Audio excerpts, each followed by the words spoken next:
Muy bien, tal como les señalé al comienzo del programa, estamos compartiendo esta tarde con Luznelda González Silva, directora del Colegio Sagrado Corazón de Concepción. ¿Cómo está, Luznelda? Muy buenas tardes. Buenas tardes, muy bien, Eduardo. La verdad es que la congregación de Colegio Sagrado Corazón, y lo va a explicar mejor la directora del colegio, cumple 160 años, este aniversario, a lo grande este año. Así que tenemos algunas preguntas clave, pero antes quisiéramos contextualizar esto. 160 años es bastante tiempo, directora. ¿Cómo se va a celebrar o cómo se está celebrando este aniversario? A ver, la verdad es que son 160 años de la llegada de la congregación a Chile. Nosotros como colegio tenemos 148, porque primero se instalaron en Santiago, llegaron a Valparaíso. Entonces, esto es un acontecimiento, ¿verdad?, para la congregación, en el sentido de que el aporte que ha hecho la congregación a la educación en Chile. Y con motivo de esos 160 años, una historiadora chilena hizo su tesis de doctorado en un libro que investigó sobre todo lo que significaba el impacto de la educación a la francesa, le puso ella, ¿verdad? Y ella se editó un libro en la Universidad Católica, la Pontificia, que se llama Educar a la francesa, Ana de Rusier y el impacto del Sagrado Corazón en la mujer chilena. La autora es Alexandrina de la Talle. Ella, como primer evento, nosotros hicimos el lanzamiento del libro acá en Concepción, porque es importante, o sea, a nivel país, a nivel de la historia de Chile, hay muy poca referencia a lo que significó el aporte que hicieron muchas congregaciones, no solamente la nuestra, a la educación de la mujer en el país. Precisamente, directora, ¿qué encontramos en este libro Educar a la francesa? Son, me imagino, por el título, religiosas de aquel país, de Francia, que llegaron a Chile. Claro, primero ellas llegaron post-Revolución Francesa, y eso significó un modo de hacer las cosas de manera distinta. Las religiosas que habían en Chile eran de claustro, no salían a la calle, se conocían, y ellas llegaron, ellas salían a la calle, hacían sus compras, y ellas trajeron en la educación, la primera escuela que formaron, no era para formar señoritas que fueran solamente economía doméstica o que bordaran. Enseñaban esos ramos también, pero también les hicieron un desarrollo intelectual. Su plan de estudio que traían de Europa era un plan de estudio que había un desarrollo intelectual para que la mujer recibiera, por supuesto, educación y no solamente fuera una persona que la educáramos para ser dueña de casa o buena mamá, sino que también literatura, historia, latín. Hay que contextualizar que este libro abarca un periodo del siglo XIX, desde principios de 1800 hasta 1880 más o menos. ¿Cómo era la vida en esa época? ¿Cómo partió también la congregación acá en Concepción? Bueno, pensemos en el país. En ese momento, las escuelas todavía no era obligatoria la educación. En el año 1856 recién se creó la Sociedad de Instrucción Primaria. Entonces había muy pocos colegios, no estaba todavía eso reglamentado. Entonces la sociedad en sí, las mujeres tenían poco acceso. Y ellas llegaron con el objetivo de formar un colegio privado, internado, para mujeres hijas de personas con mucho dinero, y que ellas se internaban en un colegio y ahí las educaban y salían los fines de semana a sus casas. Muchas venían de los alrededores de la ciudad, pero la fundadora, Santa Magdalena Sofía Barat, allá en Europa ya ella siempre decía, junto con el colegio internado, también se forma al lado una escuela pública, una escuela gratuita. Entonces acá en Chile no fue la excepción. Al lado de estos internados donde la gente llegaba les pedían hasta como el colchón, el tipo de cama, hay una lista incluso de los útiles que les pedían en esa época. Estaba al lado la escuela gratuita que era externa, o sea, ellas no se quedaban internas. Entonces siempre hubo el servicio a esta educación en distintos niveles económicos y sociales. Pero que también, por lo que uno ha visto en la historia, en películas y libros, también me imagino debe haber creado algún tipo de conflicto entre la sociedad de clase más alta que podía pagar el internado y la sociedad un poco más vulnerable, si se quiere, que recibe esta educación pública. Bueno, nosotros acá en Concepción vivimos esa situación. Teníamos el colegio privado, que ya no era internado, pero era particular pagado, y al lado estaba la escuela pública, o sea, la escuela gratuita, no pública, gratuita.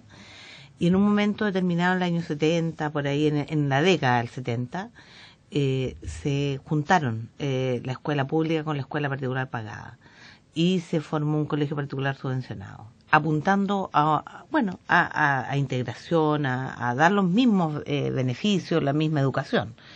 Y ahí hubo familias que retiraron a sus hijas hubo de todo, hubo un momento de mucho conflicto y hubo un momento también delicado para las religiosas, para los profesores de esa época, para la familia. Pero bueno, ahora somos un colegio particular subvencionado que atendemos una diversidad de familias de todo tipo. Perdón, antes de hablar de la relevancia que tiene el Colegio Sagrado Corazón actualmente en Concepción, yo veo que tiene también otro libro acá en el estudio, también de religiosas, entiendo, Vírgenes Viajeras, de Sol Serrano. ¿De qué trata este libro y por qué también está aquí en el estudio con nosotros? Bueno, este libro también es muy interesante y muy anecdótico porque ella narra, con el estilo que tiene ella, Sol Serrano, narra episodios de los viajes que hicieron las monjas, las religiosas, porque no solamente habla de la congregación del Sagrado Corazón, sino que también de otras religiosas, de otras congregaciones que llegaron en esa época a Chile. Y tenemos que pensar que ellas venían con hábitos, venían con baúles, viajaban en barco, no estaba el canal de Panamá, por lo tanto pasaban por el istmo de Panamá, y ahí se producían, tenían que viajar en carretas, tenían problemas con los bandidos que habían en el camino. Entonces narra episodios muy entretenidos y lo sacrificados que eran estos viajes, o sea, que duraban un año, duraban 6 meses, que de repente en el camino se morían algunas porque se contagiaban con algún virus. Nosotros éramos en esa época, piensen en el tipo de país que éramos, que no teníamos todavía, habían pestes de repente, pero fueron muy valientes, fueron mujeres que fueron capaces de atravesar, de vivir una aventura para llegar a un país, llegaban a Valparaíso, y de repente en Valparaíso no había nadie que las estaba esperando. Entonces, instalarse, buscar casa, con todo lo que esto significaba. Desde aquella época, en el siglo XIX hasta la época actual, el Colegio Sagrado Corazón ha marcado una cierta tradición y referencia, por qué no decirlo, en Concepción, en la ciudad. ¿Cómo se mantiene eso desde aquella época hasta el día de hoy, directora? Bueno, durante muchos años se ha entregado educación a muchas generaciones de mujeres que se insertan en la sociedad, y nosotros queremos, como nuestra fundadora dice, formar mujeres que se inserten en el mundo sin herirlo. O sea, queremos formar mujeres que ayuden a crear una sociedad mejor, que aporten en sus lugares de trabajo, en su familia, en lo que nos dice también el Evangelio, o sea, crear una sociedad más justa, que todos tengamos cabida. Y bueno, nosotros como colegio tenemos muchas egresadas que están insertas en la sociedad chilena, penquista también, y creemos que aportamos a eso. Ahora tenemos muchas exalumnas, en Santiago también se juntan exalumnas que son muy fuertes dentro de la sociedad, del mundo, del país en el fondo, que para ella el haber estudiado en este colegio les ha marcado el corazón y les ha dejado una huella que es importante en su vida, de cómo enfrentar la vida en el fondo. Una de las cosas que llama la atención es el tema de la infraestructura también, porque el colegio tiene bastantes años, donde está, antes estuvo en otro lado, ya ha pasado por varios eventos sísmicos, el terremoto del 60, por supuesto, el de el 2010 recientemente. ¿Cómo se soporta esto? ¿Cómo se trabaja también para mejorar este tema fundamental como la infraestructura? Bueno, es un temazo en realidad. El colegio estaba en el año 1830, o sea, en el terremoto del 39, estaba ubicado en el mismo lugar donde está y se cayó. Y ahí las religiosas decidieron hacer un colegio sólido, potente, que no se cayera, que resistente, antisísmico, el que está actualmente. Y ese terremoto, ese colegio se construyó y pasó el terremoto del 60 y pasó el terremoto del 2010. Por supuesto con heridas, con fisuras, pero nada que tuviera que demolerse. Ahora el colegio se proyecta para 50 años más, donde mismo está. Estamos haciendo un tercer piso, bastante preocupados de todo lo que es la estructura y de lograr una buena calidad de vida para las niñas nuestras, que tengan buenas salas iluminadas, buenos patios. Así que es una primera etapa. Pero nosotros sí tenemos un daño en nuestro colegio, que es la capilla, y eso lo resienten mucho las exalumnas, porque era una capilla muy linda, un templo muy bonito, y que ese templo está con daños, pero no estructurales, pero igual el daño, el dinero que hay que poner o juntar para repararla no es bajo. Por lo tanto, se priorizó en este momento el tercer piso, pero queremos recuperar la capilla, porque es un ícono dentro de las niñitas ahí hacían la primera comunión, se casaban, se confirmaban, traían a sus guaguas a bautizarla, entonces echamos de menos la capilla. Precisamente, directora, ¿cómo toman las niñas, no solo de Concepción, sino que entiendo también de las otras comunas, de Hualpén, San Pedro, Penco, Tomé, Chiguayante, cómo toman esta educación claramente orientada a lo religioso? Es un colegio católico, por supuesto. ¿Cómo lo reciben las niñas en su mayoría, en general? Bueno, justamente nuestro alumnado principalmente viene de las comunas periféricas que usted nombró, Hualpén, Chiguayante, Penco, Tomé, muchas alumnas de esos lugares. Ellas, en realidad, cuando ellas postulan al colegio, cuando las familias entran en prekinder, en kinder, se hace una entrevista a las familias. Por lo tanto, las niñas, ellas hacen lo que sus papás eligieron por ellas. Nuestra idea es que ellas se encanten con lo que nosotros estamos ofreciendo, el modelo pedagógico, el modelo educativo que estamos ofreciendo. Y en primero medio nosotros abrimos la puerta nuevamente para que entren alumnas nuevas, y ahí entrevistamos a la familia y a las niñas. Y a las niñas se les dice, este es nuestro proyecto educativo, esto es lo que nosotros queremos. Aquí en este colegio se hacen misas, se hace oración, se hacen las celebraciones propias como la Virgen, la fundadora, y nosotros no somos confesionales, o sea, somos católicos. Entonces, por lo tanto, si usted adhiere a esto, nosotros lo aceptamos.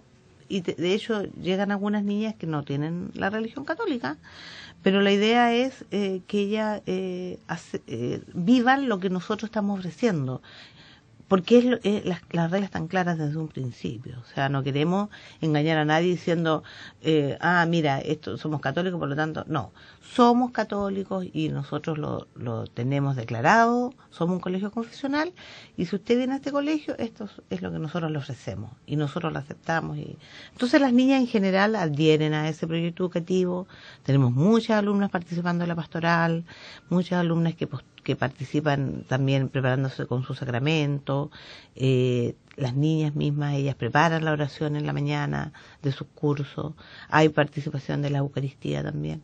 Así que hay adherencia a nuestro proyecto educativo. Y respecto a los profesores, a los docentes o a las docentes, ahí no sé si solamente profesores hombres y mujeres o solamente mujeres. Sí, no, hay varones también, y nos gusta que haya varones también por lo que significa la presencia masculina, la imagen masculina. Hemos tenido situaciones que a las profesoras, por ejemplo, han habido profesores que han postulado a nuestro colegio y que ellos se declaran practicantes de otra religión. Y si son practicantes de otra religión, es complejo, porque en el fondo nosotros tenemos que formamos y nosotros tenemos que transmitir a la niña nuestros valores, nuestra fe. Entonces, nosotros no les decimos que no, pero les decimos que ellos sean coherentes con lo que ellos son en su vida, porque ellos no van a tener, no es un trabajo, no voy a llegar a enseñar el lenguaje solamente lenguaje, sino que el lenguaje que voy a enseñar también está atravesado por los objetivos transversales que tienen que ver con la formación en la fe. Entonces, nosotros queremos que nuestros profesores adhieran también. Y tenemos muchos profesores que a lo mejor no manifiestan abiertamente, se manifiestan que no han sido educados en la fe. La idea es que todos crezcamos en la fe dentro del colegio, los profesores, la familia, las niñas. Directora, hay un tema que ha cruzado prácticamente todo este programa Libros al Aire, que tiene que ver con el fomento de lectura. Partimos al principio con este tema como uno de los íconos, tal vez, de las ideas fundacionales del programa, fomentar también la lectura en niños, en jóvenes, adultos mayores incluso. ¿Cómo se trabaja este tema en el Colegio Sagrado Corazón? Bueno, para nosotros es súper importante, tenemos un proyecto de fomento lector, que está incluso en nuestra página web, y donde las alumnas saben de antemano qué libros les va a corresponder leer en el año, y son un libro mensual. Y parten con títulos que son adecuados a su edad, ¿verdad? Que se van cambiando, y de distintas editoriales. No podemos decir que nosotros estamos con una editorial solamente. También están los clásicos en la enseñanza media, como El Quijote, como La Ilíada. Tratamos también de buscar libros que sean adecuados a los gustos de las niñas. Toda esta saga de Crepúsculo. Se le da mucha importancia al libro. Para el Día del Libro se hace un acto bastante bonito, o sea, no un acto solamente, sino que se hace una actividad donde las niñas participan, donde ellas presentan libros, ellas leen el libro, después ellas los tienen que presentar, se visten de acuerdo a los personajes, con todo esto nuevo que Crepúsculo, por ejemplo, todas estas sagas nuevas que hay que les gustan a los adolescentes, también se incluyen, por supuesto. Y entonces yo creo que estamos muy contentos, por ejemplo, con los resultados en el CIMSE de lenguaje de segundo básico, porque eso es comprensión lectora nada más, y tuvimos un buen puntaje que nos ayuda a entender que las niñitas ya están leyendo a esa edad y comprendiendo lo que leen. Ahora, por supuesto, siempre tenemos que mejorar, siempre tenemos que seguir haciendo actividades para que ellas mejoren. No solamente como colegio, sino como sociedad, a nivel de ciudad, regional y también, por supuesto, nacional. Hay algo que tenemos que hacer y que es responsabilidad de todos, partiendo desde este servidor en el programa. Directora, agradezco que usted haya tenido esta gentileza de participar aquí en Libros al Aire con esta conversación bastante interesante y entretenida. Nos falta siempre tiempo para seguir conversando. Yo quiero mencionar nuevamente los libros que hemos compartido acá. Educar a la francesa, de Alexandrine Delatelle, que es una historiadora, acerca de cómo surgió también este proyecto educativo en nuestro país y también en Concepción de Ixtla. Muchas gracias por venir. No, solamente dar las gracias también, recordar, ¿verdad?, a la comunidad que estamos celebrando 160 años de la llegada de la primera religiosa a Chile, y que como colegio celebramos 148 años en Concepción. En 2 años más vamos a estar celebrando los 150 años. Y que visibilicemos lo importante que es la educación de la mujer en Chile a través de estos libros, como Educar a la francesa. Hay otro libro también muy bonito que se llama Vírgenes Viajeras, que narra la historia de las religiosas también, sus periplos para llegar al país. Así que muchas gracias también, Eduardo. Muy bien, seguimos entonces en Libros al Aire, vamos a una pausa musical y seguimos conversando, por supuesto.